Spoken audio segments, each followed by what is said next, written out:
Oke, selamat pagi semuanya. Kita jumpa lagi di kelas Sustainable Construction Planning, program studi manajemen dan rekayasa konstruksi pada Muir University. Di pertemuan minggu kelima ini, kita akan melanjutkan pembahasan kita mengenai energy use in buildings, gitu ya. Jadi di mana kita akan mulai membahas pemakaian konsumsi energi dalam bangunan, gitu ya. Jadi kita akan membahas apa saja di hari ini. Ya, inilah tujuan-tujuan pembelajarannya supaya bagaimana kita paham ya, bagaimana eh, pengudaraan atau ventilating ya dan pencahayaan lighting itu dapat mempengaruhi keberlanjutan sebuah bangunan. Tuh, ya, Pak, kok kita bicara energi, kok tiba-tiba bicara ventilating dan pencahayaan gitu ya. Nanti akan saya jelaskan di belakang gitu. Ya, lalu bagaimana yang kedua memahami tantangan dalam mempertahankan kenyamanan pengguna dan keberlanjutan, ya. Lalu kita memahami signifikansi sistem microgeneration atau on-site energy generation dalam keberlanjutan sebuah bangunan, ya.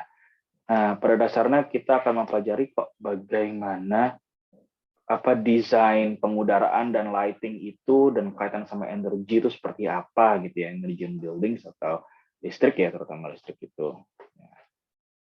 Kenapa ini perlu kita bahas gitu ya? Ini saya tekankan lagi ya, dari main saja ya. Kalau kontribusi emisi gas rumah kaca gitu ya, globally ya di berbagai sektor, dari berbagai sektor industri konstruksi dan bangunan itu memakan porsi paling besar. Ini menurut data tahun 2020.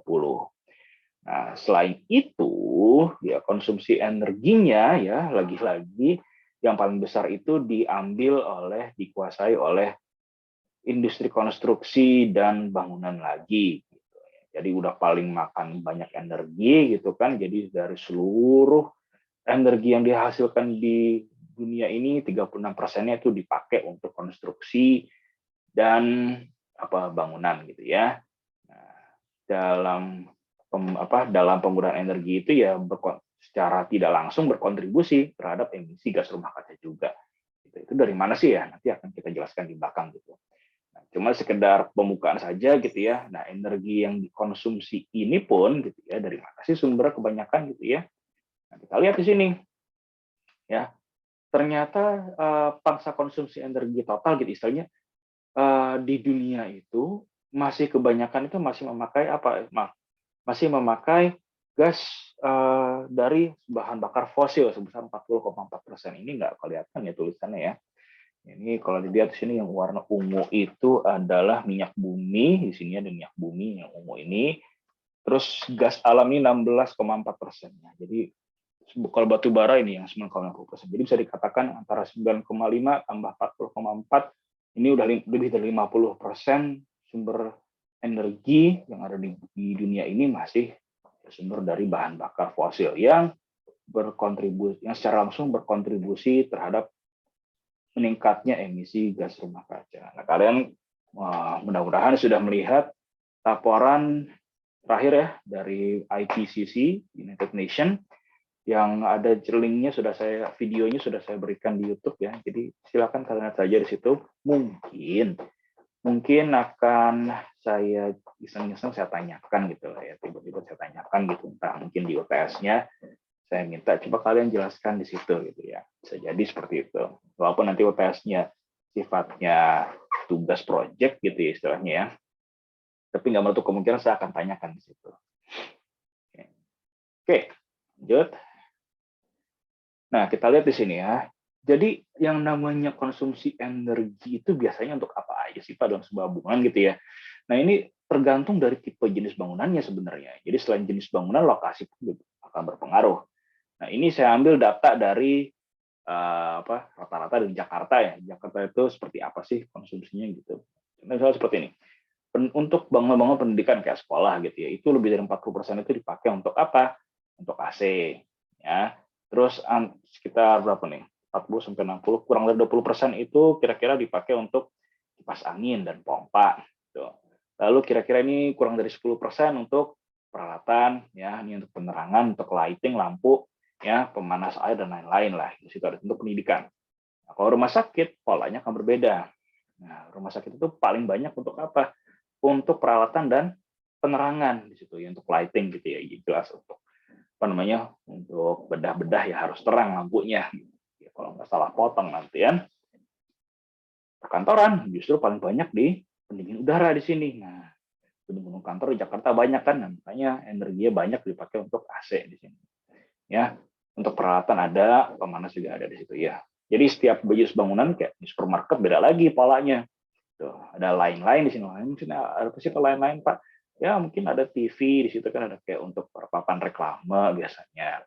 Papan reklame, terus ada apa untuk sampel, untuk apa, untuk apa, model, untuk bukan model sih istilahnya apa, TV dipasang gitu kan, untuk kayak contohnya gitu kan, kayak di Carrefour kan, kayak di beberapa supermarket besar kan kayak ada yang jual elektronik tuh. Nah itu dipasang juga di situ, dihidupin untuk dilihat gitu kan, macam. Hotel ya kurang lebih mirip seperti perkantoran, jelas ini dipakai untuk AC, ya dipakai untuk AC. Kipas anginnya mereka sedikit gitu ya. Kalau misalnya hotel yang apa, yang mungkin di apa, di yang eksotis gitu istilahnya, yang apa, yang di kawasan wisata gitu kan. Nah itu kan oke lah, hotel-hotel yang cottage gitu, oke lah ada kipas anginnya gitu. Cuman mostly kebanyakan kalau hotel di perkotaan itu justru pakai AC banyak ya. Nah, apartemen untuk apa aja? Di sini ada untuk kipas angin ya, untuk pendingin udara AC ada juga, peralatan ada juga. Nah, jadi intinya setiap jenis bangunan itu pola konsumsi energinya, energi listrik itu akan beda-beda. Nah, cuman di sini kita bisa lihat gitu ya, kita bisa lihat di sini, ini apalagi untuk Jakarta gitu ya, untuk Jakarta, kota-kota di Indonesia yang di kawasan tropis, itu lebih banyak dipakai untuk apa sih, yang akan selalu ada gitu, untuk apa coba kira-kira dari sini? Kelihatan untuk apa? Untuk ini yang hijau tua nih apa nih? Yang hijau tua nih. Pendingin udara. Nah, iya, untuk pengudaraan. Itu yang pertama di situ. Ya. Nah, terus di sini kalau kita kelompokkan gitu ya, pendingin udara, kipas angin dan pompa gitu kan. Ini kan juga basically adalah apa? Lagi-lagi pengudaraan juga gitu kan. Nah, jadi pengudaraan di sini udah jelas porsinya cukup dominan gitu di semua tipe bangunan di Jakarta, di daerah tropis di situ. Lalu yang berikutnya apa? Ya, penerangan itu udah jelas gitu kan. Penerangan untuk lighting gitu itu udah jelas sekali. Kalau misalnya rumah gelap itu nggak sehat juga. Jadi di sini bisa kita lihat di sini pengudaraan, mau itu bentuknya AC, ya, kipas angin dan lighting di sini, ya, itu sudah dominan gitu ya di setiap pola konsumsi energi di bangunan gitu. Pemanas air di Jakarta mungkin agak jarang gitu ya. Kalau peralatan juga tergantung dari peralatannya, dari apa, dari gaya hidupnya masing-masing sebenarnya. Jadi tidak begitu dominan di situ. Tidak begitu dominan dalam artian apa? Kita sebagai engineer nggak bisa begitu berpengaruh gitu. Ya, sebagai engineer itu yang bisa kita pengaruhi, yang bisa kita rekayasa untuk keberlanjutannya itu di HVAC di sini, pendingin udara, kipas angin, dan lighting. Kalau untuk peralatan dan lain-lain terutama gitu ya, ini tergantung si penggunanya di situ. Pemanas air mungkin masih bisa gitu ya, cuman apa, kalau di Jakarta pemanas air itu cukup kecil ya konsumsinya. Kita fokus ke yang dominan-dominan saja. Oke. Nah, kenapa kita harus apa, ventilate gitu ya? Jadi yang namanya fungsi dari ventilasi itu yang pertama adalah untuk memindahkan ya, membuang panas berlebih dari orang-orang dan dari peralatan gitu ya, orang-orang yang tinggal di dalam bangunan gitu. Nah, lalu juga untuk memindahkan atau membuang kelembapan yang berlebih, aroma-aroma, bau-bau gitu kan, bau keringat gitu, bau ketek gitu, dan polutan-polutan gitu, polutan yang yang dihasilkan dari orang peliharaan gitu ya, dari proses memasak gitu kan, nah, yang bisa jadi ya tidak membuat nyaman gitu ya, karena tadi bau kan, mungkin malah ada yang nggak sehat gitu kan, dari apalagi di zaman pandemi gini kan ada droplet-droplet yang bawa penyakit gitu kan, ada yang bisa membawa alergen malah kan, yang bikin alergi debu dan segala macam. Nah, lalu juga untuk membuang emisi-emisi yang beracun gitu ya, emisi-emisi gas yang beracun dari material, ya, dari perabotan, gitu kan, dari ya ini yang paling sering nih ya, dari apa? Dari bahan-bahan pembersih gitu ya, kayak seperti apa tuh, pembersih lantai gitu kan, yang sifatnya keras sekali gitu kan, kayak pembersih porselen yang untuk kamar mandi gitu kan, sampai ada peringatannya, nggak boleh deket-deket hidungnya gitu, harus pakai masker gitu kan, karena apa? Emang keras sekali di situ, dari bahan asam yang cukup kuat gitu kan, untuk apa? Ya untuk merontokin kotoran-kotorannya.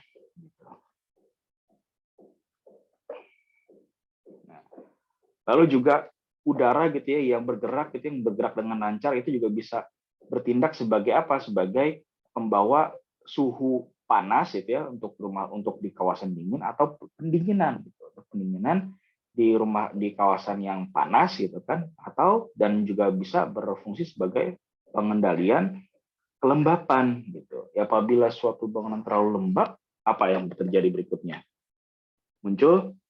Timbul jamur. Jamur itu ada apa? Ada spora. Ya, sporanya itu bisa berbahaya, yang bisa berbahaya bagi kesehatan manusia. Lalu yang terakhir adalah, nah, jelas ini udah barang pasti gitu ya, yang menyediakan oksigen, gitu ya, oksigen untuk bernafas gitu. Nah, ketika bicara tentang pengudaraan gitu ya, yang mesti kita pahami itu ada suatu konsep yang namanya building thermodynamics gitu, atau termodinamika bangunan gitu, atau di beberapa di beberapa tempat yang kampus yang itu istilahnya fisika bangunan gitu ya, dan istilahnya fisika bangunan. Kita lihat di sini. Jadi pada dasarnya ingat, ini namanya prinsip termodinamika perpindahan panas itu ada apa aja? Masih ingat nggak zaman SD tuh? Ada apa itu? Ada konduksi, konveksi, radiasi, sama apa atau lagi? Ada 4 tuh. Masih ingat nggak? Konduksi, konveksi, ya, radiasi, sama satu lagi apa ya? Ya, bisa ingat nggak? Satu lagi apa tuh? Oke, nah jadi ingat ya. Oke, jadi sekali lagi ya, ketika bicara termodinamika bangunan gitu ya, bagaimana panas berpindah gitu ya, pada dasarnya prinsipnya sama seperti termodinamika di yang lain gitu. Cuman kita hanya menggunakannya dalam desain bangunan. Jadi ada 4 cara sebenarnya ya. Ada yang pertama itu ada evaporasi, ya, ada konduksi, konveksi, dan radiasi. Nah, jadi pada dasarnya prinsipnya kalau kita ambil dari 4 cara perpindahan panas itu dalam sebuah material gitu ya, kalau kita terapkan pada bangunan, prinsip-prinsipnya seperti ini. Ya, ingat, yang namanya panas itu selalu berpindah dari tempat yang panas ke yang lebih dingin. Jadi namanya panas itu pasti akan selalu mencari tempat yang lebih dingin. Gitu ya. Namanya panas, namanya energi itu akan berpindah ke tempat yang energi rendah. Gitu. Jadi pasti ya gitu ya. Kalau misalnya kita lihat di sini contohnya, ya, prinsipnya di sini. Ya, ini panas dari radiasi matahari ini kalau misalnya di dalam rumahnya lebih dingin daripada di luar, pasti panas itu akan mencoba berpindah masuk ke dalam rumah itu, gitu ya. Nah, jadi panas itu bisa berpindah melalui konduksi plafon, gitu ya. Jadi setelah diradiasikan panasnya, ya, berpindah ke atap sini, akhirnya atapnya ini mencapai keseimbangan suhu, gitu ya, ada equilibrium, gitu, tercapai itu equilibrium panasnya, artinya panasnya sama, gitu kan, dari suhu luar sini dengan di permukaan ini. Nah, barulah dia akan berpindah lagi, gitu, berpindah melalui konduksi, melalui struktur atapnya, lewat genteng, lewat atap, dan segala macam. Termasuk di sini juga di dinding juga di situ. Atau juga bisa melalui udara panas masuk di situ. Juga.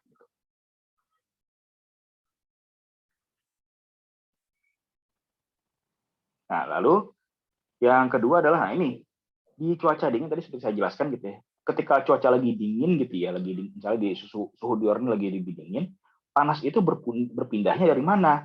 Dari bangunan, dari dalam bangunan yang lebih panas gitu ya, dia akan pindah keluar gitu. Nah, ini yang menjadi tantangan kalau mendesain bangunan-bangunan yang di suhu dingin gitu ya, kayak bangunan-bangunan di negara 4 musim misalnya seperti itu. Biasanya mereka kan kalau di bangunan-bangunan yang di bagian utara bumi gitu ya, atau di bagian selatan gitu ya, yang lebih dekat ke arah kutub gitu, yang jauh dari ekuator gitu kan, dari khatulistiwa, itu biasanya mereka punya pemanas dalam ruangan tuh. Nah itu kalau misalnya pemanasnya nyala terus ya, ketika musim dingin nyala terus, itu bisa boros. Nah lagi mereka harus mencari cara bagaimana panas itu tidak perlu, pemanas itu ya kayak diesel elektrik pemanas ruangan itu nggak perlu nyala terus, tapi panas itu bisa tetap bertahan lama di dalam bangunan. Nah, sebaliknya pun juga kalau di negara-negara panas itu, negara-negara tropis gitu ya. Nah, kalau suhu luar lebih panas, nah panas itu berpindah dari luar ke dalam gitu, dan lalu akan berbalik arah ketika malam hari. Nah, seperti itu. Pada intinya ya, kita dalam termodinamika ketika untuk merancang pengudaraan dalam sebuah bangunan, itu yang menjadi prinsip dasarnya. Nah, tapi masih ada dua lagi nih yang saya belum buka nih. Nah, oke. Nah, radiasi panas dari matahari itu jelas akan menyebabkan kenaikan suhu gitu ya. Jadi ya panas dari matahari itu akan berpindahnya dari luar angkasa sampai ke permukaan bumi ya, jelas ke radiasi gitu ya. Nah, angin, tanah, radiasi, dan evaporasi dari bawah itu akan menyebabkan hilangnya sebagian panas itu. Jadi gimana tuh misalnya di atap gitu ya, evaporasi ini tetap ada gitu, akan tetap ada evaporasinya. Jadi walaupun ada panas dari matahari yang nyampe ke bangunan gitu ya, ada sebagian yang dikonduksi, tapi yang tidak yang tidak merambat masuk, itu ada yang keluar, ada yang menguap keluar juga gitu. Ya, cuman in some cases gitu, in most cases malah gitu ya, kebanyakan yang masuk ke dalam bangunan gitu. Kenapa ya? Karena tadi evaporasi itu bisa dipengaruhi oleh ada angin di situ. Nah, jadi ketika bicara itu ya, jadi tadi fungsinya fungsinya kita mendesain HVAC gitu ya, pengudaraan sebuah bangunan gitu ya, berdasarkan prinsip termodinamika tadi itu, ada namanya kenyamanan suhu. Ya, thermal comfort ini menjadi penting bagi bangunan gitu ya. Karena pada dasarnya apa sih? Karena pada dasarnya kalau tadi kita bicara bagaimana kita bisa menghemat konsumsi energi sebuah bangunan gitu ya, meminimalisir pemakaian AC, terus pemakaian kipas angin dan segala macam gitu kan. Kalau misalnya ujuk-ujuk bangunannya dalam bangunan itu panas juga nggak nyaman, ya buat apa gitu istilahnya. Oke lah bangunannya green, cuman orangnya nggak nyaman gitu loh, ya nggak nyaman tinggal dalam situ, ya buat apa juga. Nah jadi pada dasarnya ketika mendesain atau mengkonstruksi sebuah bangunan yang ramah lingkungan gitu ya, itu yang menjadi dua aspek yang harus diseimbangkan, kenyamanan si pengguna dan keberlanjutannya seperti apa. Kalau misalnya terlalu berat salah satunya gitu, saya udah ngomong ya, udah pernah ngomong, kalau misalnya kita hanya berfokus pada kenyamanannya saja ya udah pakai aja AC semuanya gitu. Saya punya tetangga di dekat rumah saya itu ada tuh bangunan tertutup sekali gitu, kayak ventilasi pun nggak ada gitu, benar-benar semua lubang udara itu ditutup rapat. Nah di dalam rumahnya itu kayaknya pakai AC semua, AC full, bahkan kayak di ventilasi di atas kusen pintu pun nggak ada gitu, benar tertutup sekali ya, jadi benar full blown AC di dalam gitu ya. Mungkin karena dia vampir kali ya, jadi nggak mau keluar rumah juga kali, saya nggak tahu juga lah. Atau Dr. Freeze gitu kan, musuhnya Batman juga bisa juga. Ya, pada intinya ketika merancang sebuah bangunan untuk mencapai kenyamanan suhu, ini faktor-faktor yang menjadi basic necessity-nya lah.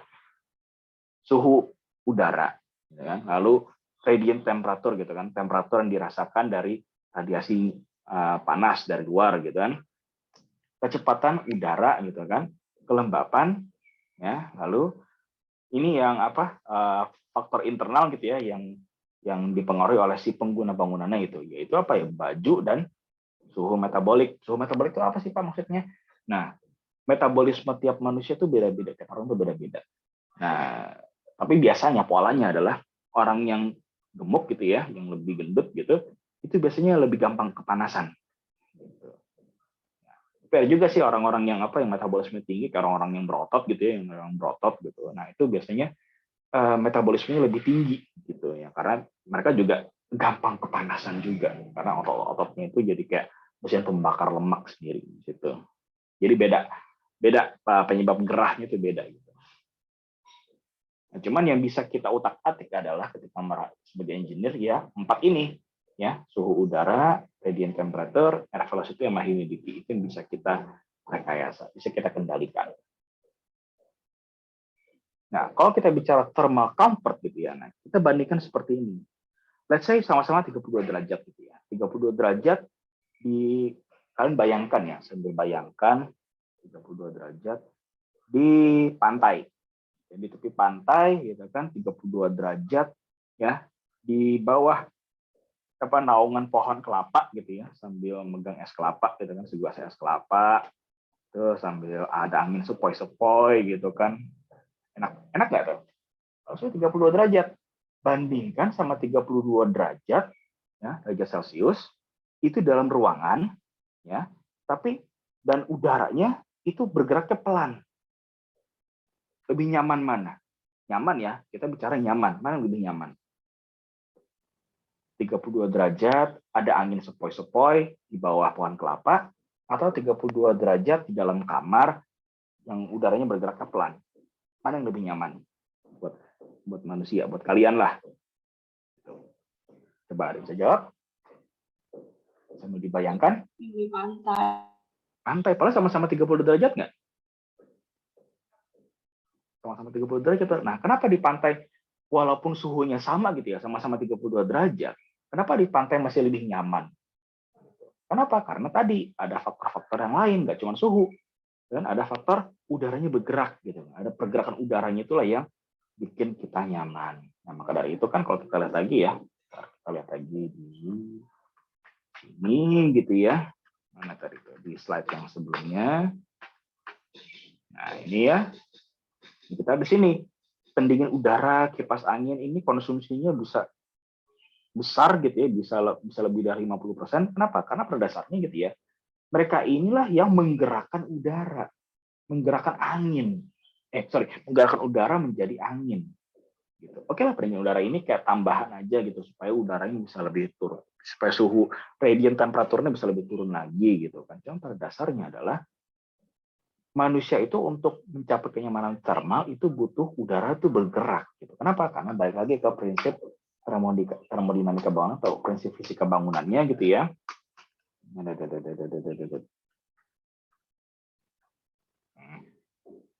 Kita lihat lagi ke sini ya, prinsip termodinamika bangunannya gitu ya.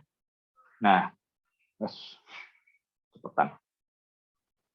Nah, ingat, panas itu berpindah terus gitu, berpindah ke suhu yang lebih dingin. Kalau kita bisa menciptakan gitu, kita bisa menciptakan sebuah kondisi di mana udara itu bisa bergerak gitu ya.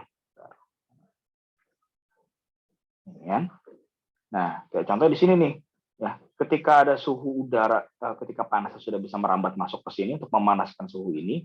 Nah, ada udara itu kan bisa apa? Bisa memindahkan panasnya. Kenapa? Karena di sini ada let's say di sini udara di sekitar sini lebih dingin gitu ya, lebih sejuk. Nah, jadi udaranya itu bisa bergerak dari luar, ada udara dari luar itu bisa memindahkan panas di situ, ya. Nah, terutama ada ini evaporasi ini menjadi kunci juga. Kenapa? Ingat, manusia itu berkeringat loh, ya. Manusia itu berkeringat loh. Proses tubuh manusia berkeringat itu apa sih tujuannya sebenarnya? Kenapa sih kita keringetan? Kenapa kita harus berkeringat? Yo. Kenapa? Kenapa manusia itu berkeringat? Kalian bisa jawab? Kenapa manusia itu berkeringat? Nurunin suhu ya, Pak? Iya, untuk menurunkan suhu. Ya, manusia itu memiliki kelenjar keringat gitu ya. Manusia itu kan, kenapa manusia itu nggak punya bulu gitu ya, istilahnya gitu kan. Manusia itu bulunya lebih sedikit daripada binatang-binatang kayak kucing, kayak anjing gitu. Kenapa ya? Karena pada dasarnya manusia itu sudah punya kelenjar keringat. Kelenjar keringat itulah yang akan membantu manusia untuk menyeimbangkan suhu tubuh gitu. Nah, apabila sudah terlalu panas, akibat tubuh manusia juga ikut-ikutan panas, manusia akan mulai berkeringat. Nah, proses keringat itu ada kondensasi istilahnya gitu. Ada uap-uap air di permukaan tubuh ketika terkena suatu udara yang bergerak dengan kecepatan tertentu. Nah, jadilah kita sejuk tubuhnya karena ada perpindahan panas dengan cara evaporasi tadi di situ. Ya, ada evaporasi pada tubuh manusia. Nah, jadi ketika merancang bangunan dengan untuk mencapai kenyamanan termal, kita bisa merekayasa agar udara itu bergerak dengan sedemikian rupa untuk melancarkan proses evaporasi panas pada tubuh manusia. Oke. Maka dari itu, kenapa suhu 32 derajat ya di pantai itu lebih nyaman daripada 32 derajat di dalam ruangan. Karena 32 derajat di pantai ya, atau malah mungkin 35 derajat di pantai itu lebih nyaman daripada 30 derajat dalam suhu ruangan gitu. Kenapa? Karena evaporasi pada tubuh manusia gitu ya. Itu terjadi lebih intens di pantai. Gitu. Ya. Nah, maka dari itu kita lihat nih ya pentingnya pengudaraan alami ya salah satu cara untuk apa? Untuk menekan kebutuhan pemakaian AC. Nah, sebenarnya ini ada cara mendesainnya gitu ya. Cara mendesain ini nanti akan kalian pelajari tahun depan di kelas Construction Sustainability atau Sustainability and Construction. Intinya konstruksi berkelanjutan lah ya. Itu ada kuliah semester 8 gitu. Nah, itu kelas kalian sedang mengambil kelas itu gitu ya. Nanti mereka lagi belajar bagaimana merancang sebuah bangunan yang bisa bisa memberikan kenyamanan termal dan menekan konsumsi energi. Oke, nah ini salah satu caranya gitu ya. Ada istilahnya cross ventilation. Cross ventilation menyilang gitu ya. Panas dari manusia di dalamnya gitu ya. Itu akan dibawa oleh udara sejuk gitu ya yang bergerak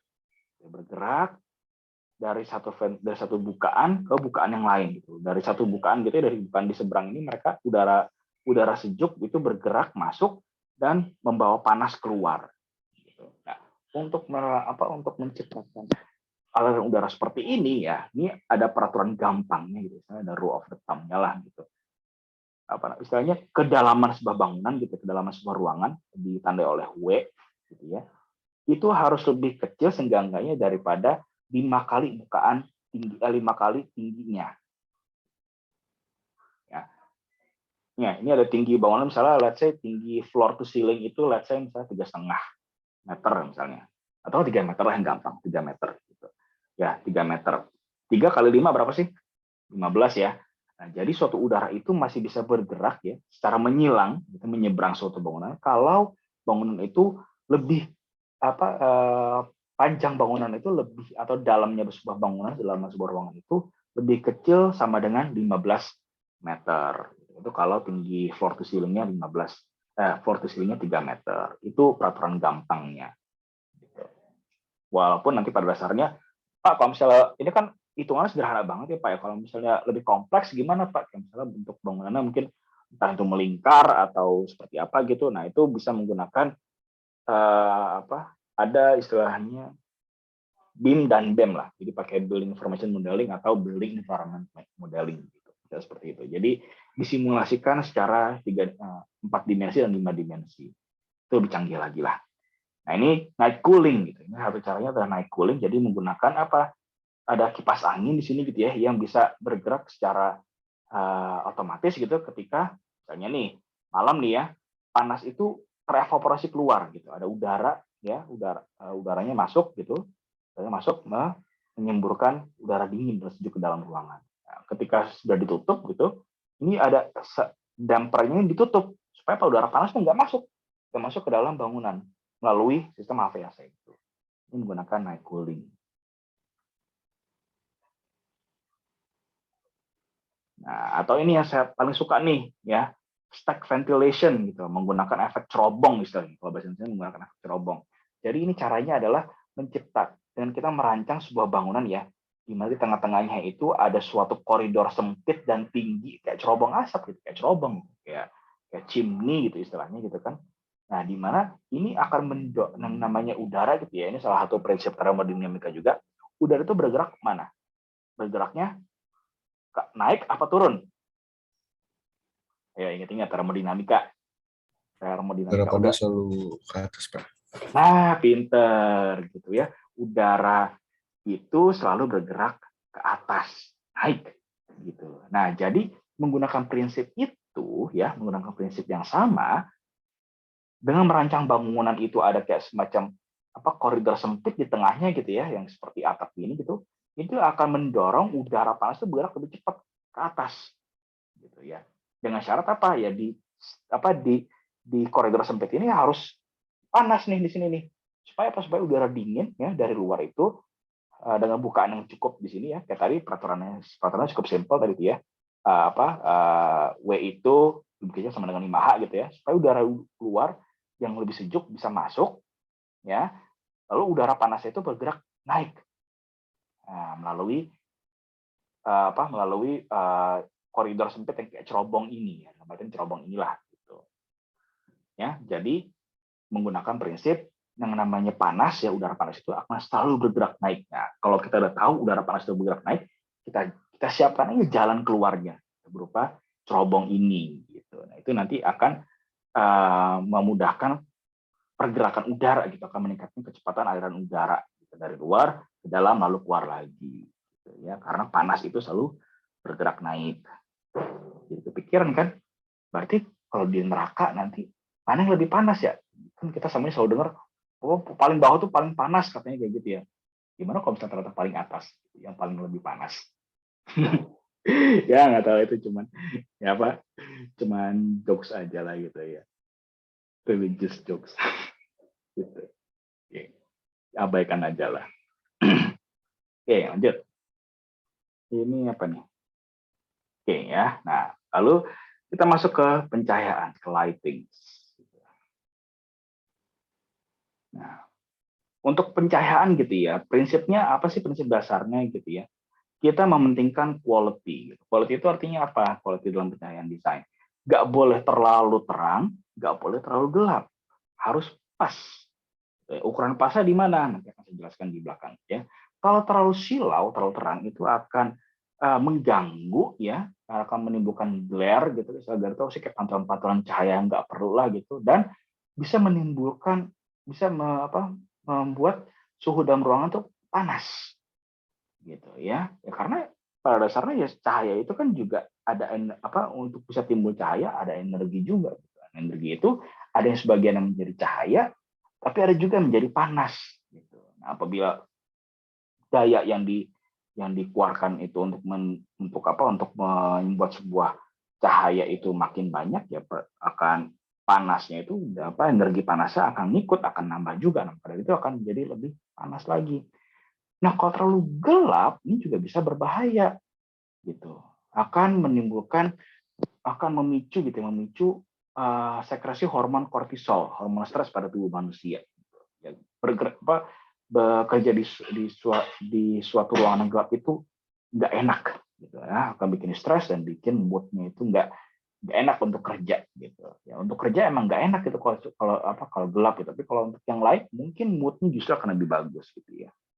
Baik lagi tergantung kebutuhan. Emang apa yang enak dikerjain malam-malam pas gelap-gelap? Ya adalah gitu. Nggak tahu aja kan, main game tuh enak tuh malam-malam gelap-gelap.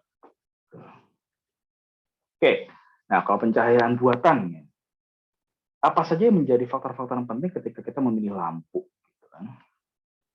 Nah, kita bisa menggunakan dimmer gitu ya, peredup atau saklar yang bisa diatur gitu keterangannya. Gitu. Pernah lihat kan kayak begini, dimmer gitu. Jadi yang saklar itu nggak cuma nyala atau hidup, cuman ada menyala sedikit, nyala lebih terang dikit, lalu nyala lebih lama lagi, nyala lebih terang lagi gitu. Jadi kayak volume suara gitu, bisa diatur keterangannya. Bahkan ada juga yang kayak lampu yang zaman sekarang ya, ini memang luar biasa gitu ya, smart lamp gitu kan, yang terhubung ke WiFi. Nah itu saya nggak tahu lagi tuh itu buat apa gitu kan, lampu LED yang katanya bisa nyambung ke WiFi, bisa kita atur pakai smartphone gitu kan, biar nyala lampunya bisa warna-warni gitu katanya. Nah, saya nggak tahu juga tuh, belum pernah beli soalnya. Saya penasaran pengen beli juga sebenarnya. Nah, biaya pemasangan ya ini jelas, initial cost kan, initial cost. Nah, lalu konsumsi energinya, power consumption seperti apa? Ini akan kita bahas nanti di saat selanjutnya ya. Umur lampu dan biaya penggantian, ya. Temperatur warnanya juga menjadi penting di situ. Frekuensi, nah ini kan kalau misalnya lihat lampu neon gitu ya, lampu yang panjang itu kan suka kedip-kedip tuh ya, tek tek tek tek tek tek tek tek, itu ada frekuensinya ternyata. Nah jadi frekuensi ini justru bisa kelihatan kalau misalnya kayak begini. Kalian coba dalam suatu ruangan gitu ya, nyalain lampu, lalu coba kalian merekam sesuatu apapun itu ya, pakai video super slow motion atau slow motion. Nanti akan kelihatan tuh ada kedipan-kedipannya. Gitu. Ya, nanti akan saya berikan videonya deh, atau di mana ya videonya ya? Nah, coba saya kasih lihat videonya ya. Nih, kalau frekuensi ini bisa kalian seperti ini. Saya kasih contoh misalnya seperti ini. Mana tuh? Bentar. Kok nggak mau keluar sih? Nah, ini dia. Tuh, kelihatan nggak? Ada kayak kedip-kedip gitu. Kelihatan nggak di sini nih? Ada kayak kelihatan kedip-kedip gitu. Ya ini saya ambil dari, begitu saya juga baru nyadar nih. Saya tadi pengennya kayak video ini nih, saya lagi nuang kopi gitu kan. Kopi brewing sendiri gitu kan. Nah, kelihatan tuh saya pakai settingannya super slow mo kalau nggak salah, super slow motion. Nah, ini karena di dalam ruangan gitu ya, di kantor itu kan, di kampus itu kan pakai lampu lampu neon ya kalau nggak salah ya. Nah, kelihatan tuh ada kedipan-kedipannya, tuk tuk tuk tuk tuk tuk tuk tuk tuk tuk gitu. Kelihatan kedip-kedipan yang di belakang. Kelihatan nggak ada kedipan-kedipannya? Kalian lihat nggak tuh? Kelihatan, Pak, kelihatan banget. Kan? Nah, itu karena ada pada dasarnya lampu itu, setiap lampu itu ada frekuensi kedipannya gitu loh. Strobing itu ada di situ.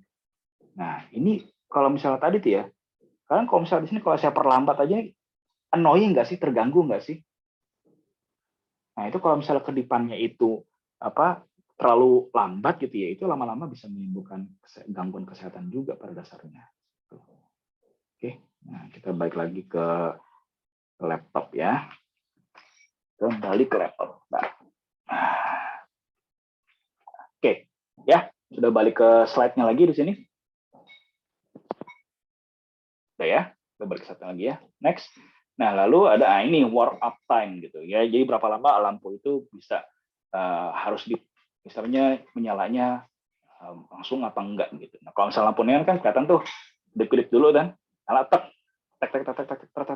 kayak kedip-kedip dulu baru nyala gitu kan. Nah, itu warm up time-nya. Nah, namanya warm up time itu sebenarnya makin lama itu artinya makin boros lampunya gitu. Apa berarti artinya ya lampunya itu butuh energi yang cukup besar untuk sampai akhirnya bisa nyala. Nah, lalu keterangan yang dirasakan oleh si penggunanya ini terkait sama color temperature nanti ya. Ini dim switching nih kayak begini ya. Kalau misalkan lihat di toko-toko material itu yang kayak begini. Ini harganya saya nggak tahu berapa ya, itu kayaknya sih agak mahal ya. Nah, jadi kalau kita bicara prinsip dari desain pencahayaan gitu ya nih, kita bandingkan keempat lampu ini ya. Yang paling pertama itu kan lampu keturunannya lampunya si Edison lah ya, Thomas Alva Edison kan. Thomas Alva Edison juga sebenarnya dia mencuri penelitian orang lain sebenarnya sih ya. Nah ini lampu pijar yang istilahnya yang paling umum lah ya, yang paling murah gitu. Ya untuk mencapai keterangan itu lumens itu ya, keterangan cahaya gitu kan. 1600 lumens sih ya. Ini kita tes semuanya 1600 lumens. Itu lampu biasa ya, lampu pijar biasa itu membutuhkan daya sebesar 100 watt di sini ya. Di mana dari 100 watt itu ada lebih dari hampir kira-kira ini 90% itu energi terbuang percuma menjadi panas gitu ya. 100 watt itu cuma segini aja nih yang kepake menjadi cahaya gitu. Udah gitu umurnya itu hanya 750 jam. Jadi 750 jam itu harus ganti gitu. Tapi memang lebih murah gitu ya. Kalau zaman ini di sini tuh bisa cuma 37 sen per buahnya. Nah, cuman kalau kita lihat yang lainnya gitu ya, dia ada lampu halogen gitu kan yang udah diisi, lampu pijar cuman diisi dengan gas gitu kan, dengan gas halogen untuk menambah keterangannya. Cukup 77 watt ya, 77 watt itu udah cukup 1600 lumen. Sebenarnya tetap aja ini masih lumayan boros. Nah, yang lebih hemat energi itu kan ini nih, compact fluorescent yang CFL ya, yang ini yang kalau kita lihat ya istilahnya saya bukan mau iklan ya, Philips karena biasanya lampu Philips biasanya kayak begitu kan, Philips zaman dulu tuh. Nah ini sudah bisa lebih hemat nih, seperempat ya, lebih dari seperempat yang lampu pijar biasa itu sudah bisa mencapai keterangan yang sama gitu. Nah dan umur lebih panjang, 10.000 jam ya, bisa 10.000 jam tahannya di situ. Nah yang zaman sekarang nih ya, yang zaman sekarang itu pakai lampu LED, light emitting diodes gitu, yang 5 kali lebih hemat energi daripada lampu pijar biasa kalau di data ini. Walaupun mungkin sudah banyak ya yang lampu LED lain yang yang jauh lebih hemat lagi gitu ya. Tapi pada dasarnya prinsip lampu LED itu dia dengan energi yang sedikit itu bisa mencapai keterangan yang sama di sini, bisa 1900 lumens istilahnya. 1600 lux atau lumens di situ. Ya dengan cukup 20 watt saja. Iya sih emang lebih mahal gitu ya, bisa $45 per satunya gitu kan. Cuman umurnya jauh lebih panjang, bisa 20.000 jam gitu ya. Dan sekarang juga lampu LED banyak dan harganya pun juga sudah lebih murah gitu ya. Makin lama makin murah, makin di sini makin murah gitu. Kalau saya perhatikan gitu ya. Dulu memang produsennya cuma satu, mereknya cuma ada satu. Gitu. Cuma makin ke sini merek-merek yang menjual lampu LED itu udah banyak gitu ya. Ada ya nggak perlu saya sebut lah ya. Pokoknya ada banyak di situ mereknya. Dan harganya juga makin bersaing. Lalu, nah ini ya jumlah keterangannya apa light quantity-nya untuk setiap kamar ya, setiap kamar itu punya fungsi, punya tujuan yang berbeda-beda. Kayak contohnya misalnya seperti ini, untuk pencahayaan umum gitu lah ya di di living room, di ruang tamu gitu, cukup antara 30 sampai 75 lux aja cukup. Ya, cuma kalau misalnya di kamar anak gitu kan untuk general lighting itu harus agak lebih terang, 75 sampai 50. Untuk bermain juga harus lebih terang lagi di situ. Ya, di kamar ya udahlah lampu remang aja lah gitu kan, cukup 1 sampai 5 lux saja gitu. Di koridor, di tangga ya udah untuk di malam-malam tuh cukup 1 sampai 5. Jadi setiap jenis ruangan ya untuk gunanya apa, untuk kegiatan apa, untuk aktivitas apa itu keterangannya akan beda-beda di situ. Jumlah cahayanya itu butuh beda-beda gitu ya. Nah, jadi bagaimana ketika kita merancang pencahayaan gitu ya, untuk biar bisa sustainable istilahnya. Nah, kita harus mengintegrasikan antara pencahayaan alamiah dengan artificial lighting. Nah, kalau artificial lighting pakai lampu ya, dan untuk lampu kita sudah jelaskan tadi sih, kita sudah pelajari panjang lebar gitu kan dengan menggunakan lampu LED lah ya, minimal gitu lampu LED supaya hemat energi. Nah, tapi itu juga harus digabungkan, diintegrasikan, dikombinasikan dengan pencahayaan alami. Nah, maka dari itu ketika merancang pencahayaan ini ya harus dari awal ditentukan, dipertimbangkan di mana kita menempatkan jendelanya dan desainnya seperti apa. Lalu bagaimana bangunan itu gunanya untuk apa? Ya. Lalu bentuk dan orientasi bangunannya juga mempengaruhi gitu. Kalau misalnya banyak bukaan di sisi timur bangunan gitu kan, timur dan barat itu kan nanti akan cahaya dari sinar matahari akan banyak masuk gitu, cuman akan menjadi panas di situ. Nah, lalu cat permukaannya pakai apa? Kalau pakai cat-cat yang warna gelap kayak warna hitam, warna merah gelap gitu kan, nah itu akan menimbulkan suasananya gelap juga di situ. Cuman mungkin gayanya pengen seperti itu kan, nah itu ranahnya arsitektur lah ya. Nah, lalu pemilihan lampu, keterangan dan saklar dan kontrolnya seperti apa. Nah, ini nanti akan saya berikan contoh-contoh pencahayaan alami itu seperti apa yang bisa kita pakai di situ. Oh, sorry, ternyata masih color temperature dulu, saya lupa. Oke, nah lalu apa sih color temperature gitu ya? Jadi ini istilahnya ada yang lampu kuning, lampu putih, sama lampu biru gitu ya. Kalau di toko-toko ini ke rumah kan biasa kan warnanya cuma sampai 2 nih ya, lampu kuning sama lampu putih gitu kan. Nah, ini akan memberikan kayak ambience yang beda-beda juga sebenarnya. Gitu. Ya, ada yang memberikan terang, vibrant, ada yang crisp, misalnya invigorating. Nah, ini ada peruntukannya seperti apa? Gitu. Untuk apa aja? Biasanya kalau untuk yang kalau temperaturnya agak rendah, gitu kan ya, itu bisa untuk living room, kitchen, bedroom dan lain-lain. Jadi hati-hati juga ketika ini perlu juga kita memilih temperatur untuk kenyamanan si penggunanya. Nah, kalau natural lighting seperti apa sih? Ya, nih, ini ada istilah sun pipe. Ya, ini jadi pada dasarnya prinsip kerjanya adalah masang kubah, gitu ya. Ada lensa cekung di atas sini. Cekung apa cembung? Cekung. Ada lensa cekung lah di sini yang akan mengumpulkan cahaya dan memantulkannya lewat pipa di dalam rumah ini. Jadi cahaya alami. Nah, ini seperti apa sih contohnya? Ya. Nah, jadi dipasangnya seperti ini, kayak ada pipa di situ tuh. Nah, jadi ada cahaya masuk ke situ ya. Lalu dibiaskan, lalu dipantulkan ke dalam pipanya di sini tuh. Nah, lalu kelihatan lanjut terang seperti ini, kan?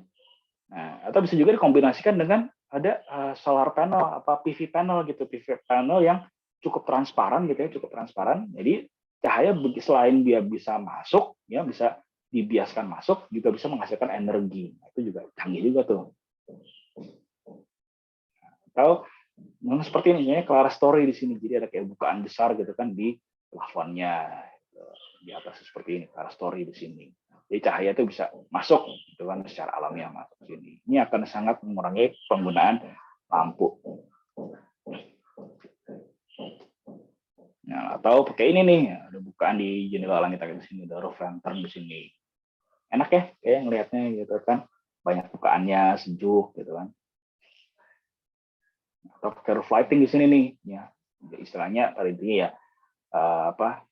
daripada menutup gitu kan, memblok cahaya gitu kan, kita buka aja di sini ada lighting dari atapnya di situ. Nah, nanti ini akan mempengaruhi bagaimana kita konsumsi energinya dalam sebuah bangunan. Nah, karena pada dasarnya ya namanya energi dalam bangunan itu datang dari satu tempat gitu kan, nggak serta merta tahu-tahu muncul dalam bangunan itu. Nah, dari mana sih energi dalam bangunan itu ya? Nah, jadi ini kayaknya udah pernah saya sampaikan di pertama ya. Jadi saya review lagi lah. Ada yang namanya energi sumber, source energy dan set energy. Mudah-mudahan kan masih ingat ya. Ya, jadi source energy itu energi yang dihitung ya dari ketika pembangkitannya sampai ke bangunannya. Gitu. Ya konsumsi. Jadi energi yang dikonsumsi untuk diambil dari sumbernya, lalu dibakar gitu kan, lalu ditransmisikan gitu kan dari PLT-nya, pembangkit listriknya gitu kan, PLTU atau PLTN atau PLTA gitu, dari generatornya sampai ke bangunannya. Nah, kalau site energy hanya dihitung di bangunan itu sendiri gitu ya. Ini paling gampang sebenarnya yang kita hitung yang mana ya, site energy-nya, site energy sebuah bangunan. Jadi kalau misalnya saya tanya, coba berapa set energi bangun rumah kalian? Ya lihat aja, kalian berapa dayanya di rumahnya itu, berapa kilowatt.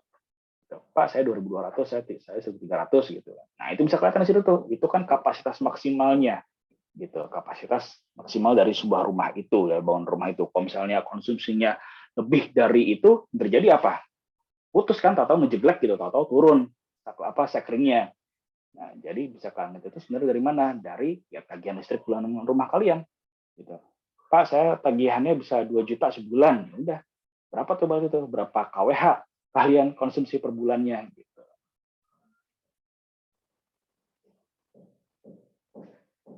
Nah, jadi kita review lagi, ini pernah saya sampaikan juga gitu. Yang namanya power plants gitu ya, mau besar, mau kecil, mau dari sumber yang bersih atau dari sumber yang kotor gitu kan, itu masing-masing punya efisiensi yang terbatas gitu kan.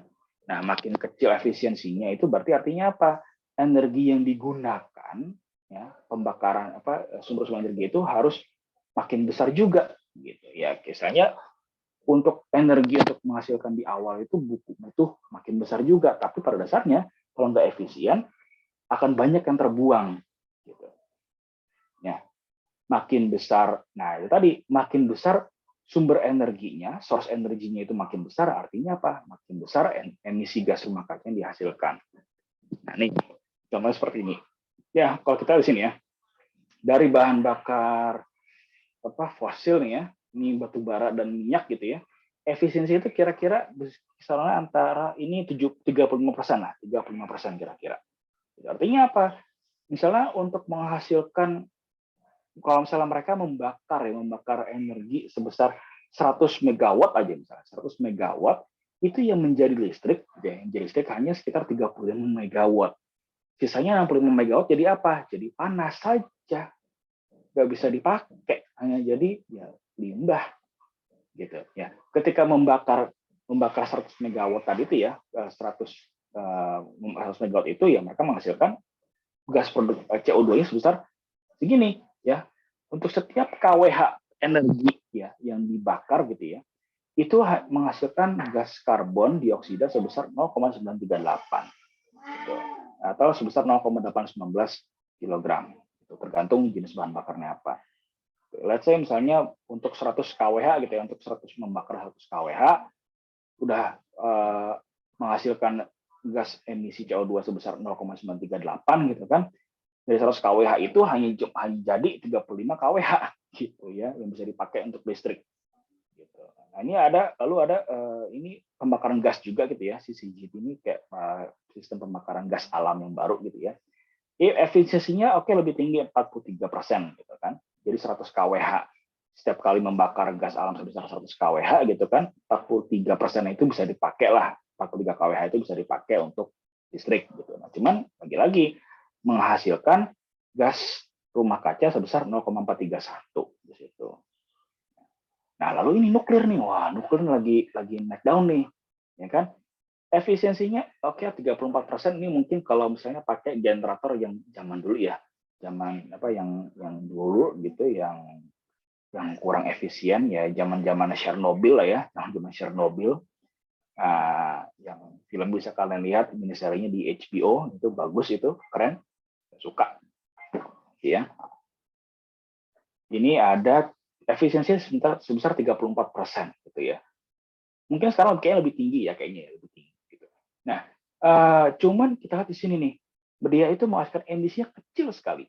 Ya karena pada dasarnya yang namanya nuclear power station itu ya, PLTN gitu ya, pembangkit tenaga nuklir itu, yang dibakar itu kan ya bahan bakar plutoniumnya gitu kan, bahan bakar nuklirnya yang dibakar, untuk memanaskan air.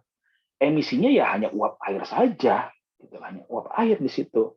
Sisanya sisa pembakaran dari mana Pak ya? Berupa batang-batang bahan bakar nuklir itu, yang pada dasarnya itu bukan CO2 gitu ya. Itu bisa dipakai lagi katanya gitu. Jadi menghasilkan, pada dasarnya emisi CO2 yang dihasilkan sangat-sangat kecil gitu. Cuman isunya apa? Kosnya bisa jadi mahal gitu kan. Belum lagi ada masalah radiasinya dan masalah keamanannya. Mungkin ini karena tadi ya, nggak cuma Chernobyl tapi Fukushima. Ya, Fukushima itu kan yang istilahnya bencana radioaktif yang terbaru ya, ketika gempa gitu kan, Fukushima. Yang bikin satu kota itu menjadi kayak kota hantu, ditinggal sama penduduknya semuanya, Fukushima. Nah, itu makanya jadi concern juga di situ. Jadi orang-orang agak ragu untuk membuat PLTN. Nah, lalu PLTA gitu ya. PLTA ini yang efisiensinya cukup tinggi sebenarnya, dan juga bersih. Cuman dia itu tergantung dari kondisi lahannya, kondisi geografisnya. Wind turbine ya, turbin angin gitu kan, ini juga bersih ya, cuman efisiensinya agak rendah gitu, dan butuh lahan yang luas. Tuh, butuh pembebasan lahan. Nah, jadi solusinya apa sebenarnya gitu ya? Nah, ini ada satu cara kita menggunakan micro generation atau on-site generation. Jadi memasang solar panel kecil gitu kan di sekitar rumah kita gitu ya. Bentuknya bisa sekecil ini gitu kan, untuk ngecas mobil listrik kita gitu kan. Nah, atau dipasang di atap di sini nih, kayak di atap di sini. Nah, Indonesia sudah punya programnya, PLTS atap, gitu ya. PLTS atap itu dari Kementerian Energi, Kementerian SDM-nya gitu yang mencanangkan program itu, pemasangan PLTS atap, gitu kan. Mereka juga sudah punya peraturan untuk insentifnya. Nanti akan kita bahas pertemuan gitu ya. Jadi pada dasarnya adalah kalau kita tadi ya mau menghemat pemakaian energi gitu kan, ada istilahnya zero energy building design gitu kan. Pilihan strategi seperti apa? Nah, ini tadi ya menggunakan ya kita kurangin dulu ya konsumsi energinya dengan pendekatan pasif dan menggunakan sistem energi efficient system gitu kan, lampu hemat energi, AC yang hemat energi, peralatan yang hemat energi dan lain-lain gitu kan. Nah, lalu barulah kita masuk ke menggunakan renewable energy system. Untuk apa? Untuk further reducing konsumsi energi yang ada. Jadi sudah dikurangin di menggunakan metode pasif, gitu kan, yang seperti ini, menggunakan sistem energi yang berefisiensi. Nah, lalu dikurangin lagi dengan menggunakan sistem energi terbarukan, dengan memasang solar panel di atap rumah, bisa seperti itu. Nah, oke. Lalu pakai apa caranya? Nah, ini beberapa cara gitu ya. Dengan tadi dengan kita bisa mengeset arah bangunannya seperti apa. Pemilihan material atapnya seperti apa. Lalu langit-langit, insulasi di langit-langit atap seperti apa. Kita bahas satu deh. Oke. Yang pertama, jangan hadapkan bangunan langsung ke arah matahari, timur barat gitu. Kenapa ya? Karena tadi kalau misalnya terlalu banyak radiasi matahari yang masuk melalui bukan jendela yang besar gitu kan utama ya, itu bisa panas gitu ya. Makin banyak udara panas ya makin besar konsumsi AC kita. Arahkan ke selatan atau utara gitu. Nah, pakai atap genteng tanah liat gitu. Ini udah material yang udah paling banyak di Indonesia gitu kan, dan genteng-genteng tanah itu udah paling baik di Indonesia. Dan ternyata ini material yang sangat bagus untuk menahan panas gitu ya. Nah, selain atap genteng, coba di bawahnya dikasih material insulasi panas kayak selulosa. Jadi setelah atap ya jangan langsung reng dan kaso gitu. Setelah atap genteng, coba di antara reng dan kaso itu coba dikasih material-material selulosa, gitu, material-material fiber atau aluminium sheet gitu. Untuk apa? Untuk memantulkan panas, memperlambat radiasi panas dari luarnya seperti itu. Ya, lalu untuk wall material pakai dinding batako gitu, atau yang kayak minggu lalu kita bahas pakai AAC atau clave aerated concrete gitu, bisa di situ untuk menahan radiasi panas gitu. Tapi akan lebih baik kalau misalnya ada tambahan insulasi lagi gitu, insulasi di bagian luar dindingnya gitu. Nah, floor set material belum. Nah, atau pakai ini nih ya, emperan dan list jendela gitu. Pakai emperan atau list jendela untuk apa ya? Untuk mengurangi intensitas cahaya. Jadi ada kayak semacam kanopi 60 cm aja luar cukup. Nah, ini rasio luas bukaan jendela dan luas dinding fasad gitu kan. Jangan sampai lebih besar dari rata-rata ya, keseluruhan rata-rata jangan sampai lebih besar dari 30%. Jadi kalau ada yang udah 40% gitu kan, 40% ini di satu dinding, yang lainnya jangan sampai lebih dari 30%. 20% sudah cukup lah. Jadi jangan terlalu besar juga bukan jendelanya. Panas gitu ya, jadi panas gitu. Oke, mungkin Pak kalau misalnya terlalu kecil nanti cahaya alaminya nggak masuk dong Pak. Nah, kan cahaya kan nggak hanya bisa masuk dari jendela dong, kan bisa pakai apa tadi tuh, ada sun pipe gitu kan, pakai tadi tuh pipa cahaya juga bisa di situ, pakai roof lighting juga bisa di situ. Ya, nggak masalah. Yang penting cahaya alam itu jangan hanya bergantung dari jendela saja. Karena kenapa? Karena makin banyak cahaya yang masuk, bisa jadi malah memanaskan dalam ruangan juga. Nah, jadi harus bermain menyeimbangkan banyak variabel lah. Nah, lalu kusennya jangan menggunakan material-material yang bisa menghantarkan panas dengan cepat gitu, kayak pakai kusen-kusen aluminium, nanti jangan gitu ya, panas nanti di situ. Ya, pakailah yang dari PVC atau dari kayu, itu juga cukup. Kalau floor set lagi-lagi pakai insulasi juga. Ya, jadi untuk bagian-bagian luar gitu kan, kayak dinding luar, plat lantai, atap itu akan disarankan menggunakan insulasi. Nah, lalu pakai ini ya, untuk menghematnya itu pakai lampu CFL LED, pakai AC, pakai PV panel di situ, ya harus rajin bersih dari debu. Ya, jangan sampai ada terhalang bayangan pohon, nah itu nggak boleh. Kalau begitu ada bayangan sedikit aja tuh bisa saja satu panel langsung ngedrop gitu, yang langsung nggak bisa menghasilkan listrik dengan jumlah yang cukup. Gitu. Nah, lalu untuk penggunaan solar panel itu sebenarnya ada insentif. Di Indonesia pun juga udah ada insentifnya.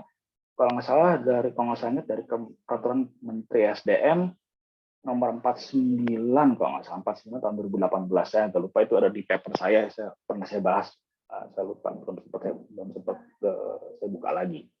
Ya, jadi bisa insentif menggunakan capital subsidies gitu. Jadi pemerintah itu mengurangi ya, mensubsidi pembeliannya gitu. Jadi mensubsidi pembelian solar panel. Supaya apa? Supaya lebih murah di awal gitu, murah di awal. Jadi solar panel itu kan memang harganya cukup mahal ya. Nggak semua orang bisa mampu beli. Kan? Nah, kalau misalnya pakai capital subsidies itu pemerintah bisa menawarkan, ya udah kita subsidi, kita diskon supaya bisa dipasang dengan harga yang murah gitu. Atau fit-in tarif gitu kan. Jadi istilahnya nggak pakai baterai, jadi listrik yang dihasilkan solar panel itu dijual ke PLN gitu, dijual ke PLN. Kalau pakai skema fit-in tarif itu harga jual konsumen ke PLN itu lebih mahal daripada PLN menjual listriknya ke konsumen gitu. Jadi sebenarnya PLN itu beli rugi lah gitu, ya agak rugi di awal gitu. Cuman fit-in tarif itu biasanya menurun gitu. Biasanya untuk berapa tahun di awal setelah memasang solar panel, ya PLN perusahaan listrik pusatnya itu akan beli rugi, cuman lama-lama akan diturunkan gitu, tergantung kondisinya, tergantung perjanjian seperti apa. Di Indonesia yang berlaku adalah net metering. Cuman kalau di sini teorinya adalah net metering itu harganya sama. Jadi misalnya PLN itu jual ke kita kan 1.400-an rupiah ya per kWh gitu ya. Nah kalau misalnya pakai net metering, kita pun juga menjual ke PLN dari solar panel itu juga harga sama 1.400-an. Cuma kalau menurut peraturan Kementerian SDM yang terbaru, itu kita menjual ke PLN itu harganya hanya 65%. Gitu. Itu sudah dipotong lah istilahnya. Jadi PLN itu nggak rugi lah. Dia nggak mau rugi PLN-nya.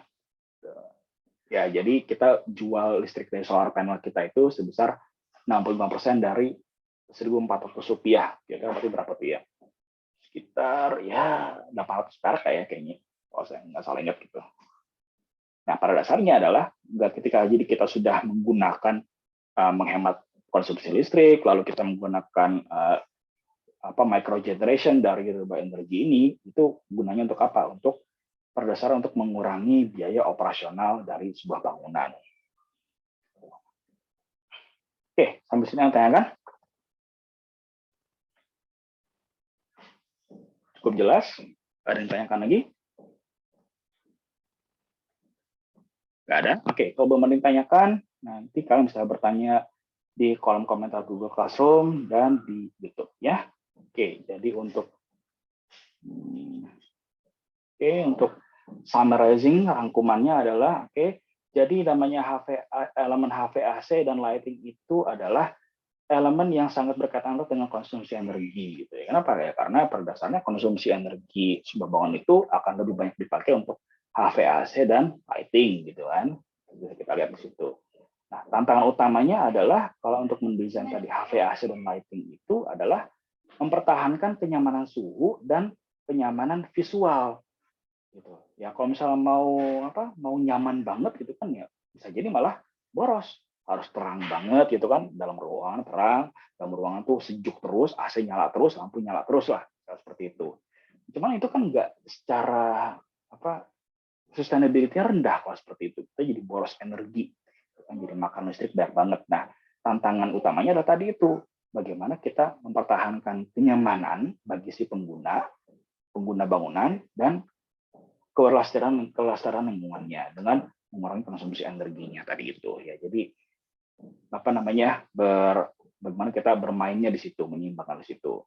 Nah, lalu yang terakhir, sumber terakhir adalah micro generation gitu ya, menggunakan sistem pembangkit listrik dari energi baru terbarukan seperti solar panel atau angin gitu kan, ada generator angin kecil gitu kan, itu solusi dalam mempertahankan dalam hal ketahanan energi sebuah bangunan dan lingkungannya, ya, karena sudah ada insentifnya juga sebenarnya di situ.